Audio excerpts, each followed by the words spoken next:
Well, that brazen, cold-blooded assassination of North Korean dictator Kim Jong-un's half-brother, Kim Jong-nam, is now fueling for a push to put North Korea back on the terrorism list.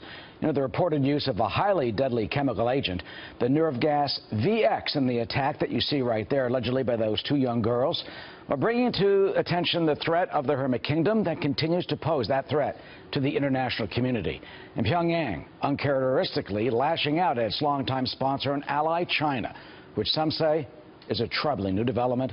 Joining us now is Lieutenant Colonel Mitch Utterback, retired Special Forces officer for the U.S. Army. Lieutenant Colonel, China now a target of Pyongyang. You know, they're beginning to bite the hand of their longtime protector. Does that make North Korea perhaps even more unpredictable? It does, Eric, and it also shows the growing disrespect that they have for China, really their only ally in the world, their trading partner for coal and cash. So it does show, it's very uncharacteristic, if you can use that word to describe North Korea, that they're publicly insulting China through their state media. Troubling, troubling. And Kim Jong-un, I mean the regime, according to reports, they've assassinated some of its supporters. They've used anti-aircraft guns. They've used flamethrowers. And now this alleged VX assassination. Tell us a little about VX, what it is, and VX-2, which are what, two different components that are used by the military that one put together, such as what apparently happened here, causes the deadly effect. Well, Eric, like anybody who's been paying attention to this knows, VX is the most deadly nerve agent out there. In the military, we start training in basic training. Every service member starts training in basic training to defend against it. Less than a drop. A drop can kill an entire family. So VX, it's kind of like an oily substance. It can be delivered through multiple means, kills you in minutes. Now, the VX2 is a binary agent, literally two compounds that won't kill you separately, but when mixed together create VX2 and will kill you. And I'm paying close attention to the investigation in the airport to see if these women each had a separate binary agent and then rubbed it on his face, causing the chemical reaction that eventually killed him. Yeah, it would seem to explain it exactly. Each one had one. They put it together on his face. Separately, they don't die, or the one reportedly got sick, started throwing up, and that sort of thing.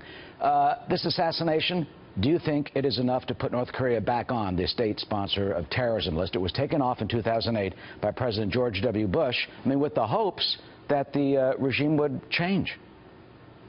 Yeah, Eric, taking them off the list then is like trying to rationalize with a drunk person. They've launched dozens of ballistic missiles since 2008, conducted a cyber attack against Sony Pictures for a perceived insult to their leader, and then this potentially VX2 assassination attempt. Hey, they sent agents to another country, trained for it, rehearsed for it, and then conducted literally an assassination. If that's not international terrorism, well, it's time to re-examine that definition. And also, one quick thing about the female that got sick, Eric. She could have been having a reaction to atropine, the antidote to VX, which she could have self-administered before the attack or right after. One of the side effects of atropine is nausea and vomiting. Well, it sounds like, you know, one of those Dr. No, you know, international James Bond, you know, unbelievable mysteries, and probably that's what they want. They wanted to scare the bejesus out of the Western countries by trying to have this type of targeted assassination in a public place. Hey, there's multiple layers to this. Kim is telling anybody within his own country, I am willing to kill family members to stay in power. He's threatening South Korea that his WMD closet is much bigger than they realize. And on the international stage, he's showing that I have multiple means to attack you and fight back if you decide to attack me and my regime. And they apparently, if this is what happened, got the VX from North Korea down into the airport at Kuala Lumpur. Is it possible, Lieutenant Colonel, that the North Koreans could actually get VX here to the United States? And this potentially would be how? You know, diplomatic pouches. They can't be searched. The North Koreans have an office here on 2nd Avenue. I've been there. They have an ambassador to the United Nations. Is it possible or even plausible that, you know, we've had foreign assassinations, Orlando Letelier back in 1976, car bomb in Washington, D.C., the Iranians in a plot against the Saudi Arabian ambassador. Is it possible that they would be using diplomatic pouches to send little vials of VX around the globe, and that we could potentially have a targeted North Korean attack in our country? Sadly, yes, Eric, and it's much easier than that. And I know that they plan. We cannot defend against somebody traveling to a third country and then mailing binary agents through the mail, and then having your agent in this country receive it and then mix it. So it's much worse than diplomatic pouches. It's just regular international air freight, separate binary agents that are mixed by agents in this country. And that's one of the worst case scenarios that we have, we will be prepared and have to be prepared for. Does that stuff get checked? I mean, that's really possible? No.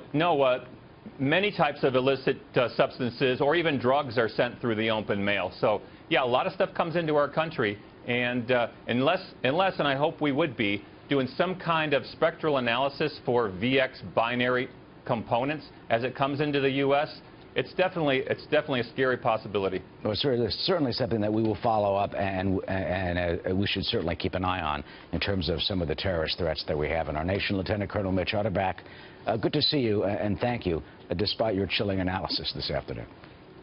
Worst case scenarios, Eric. Thanks. Yeah, we got to think of them and be protected against them. Now, some more on the chemical that the Malaysian authorities said was used in that deadly attack, the VX nerve gas agent. It was originally developed in the early 1950s during research into pesticides. It is a banned chemical weapon that is known as the most toxic nerve agent in the globe. It is tasteless, it is odorless, it affects your nervous system when it's placed on your skin. The chemical causes paralysis and suffocation. Just 10 milligrams, a tiny amount, is enough to kill a person. And as we saw with Kim Jong-nam, he died about 15 minutes or so, walked over to some officials at the airport, went into the ambulance, and then was declared dead.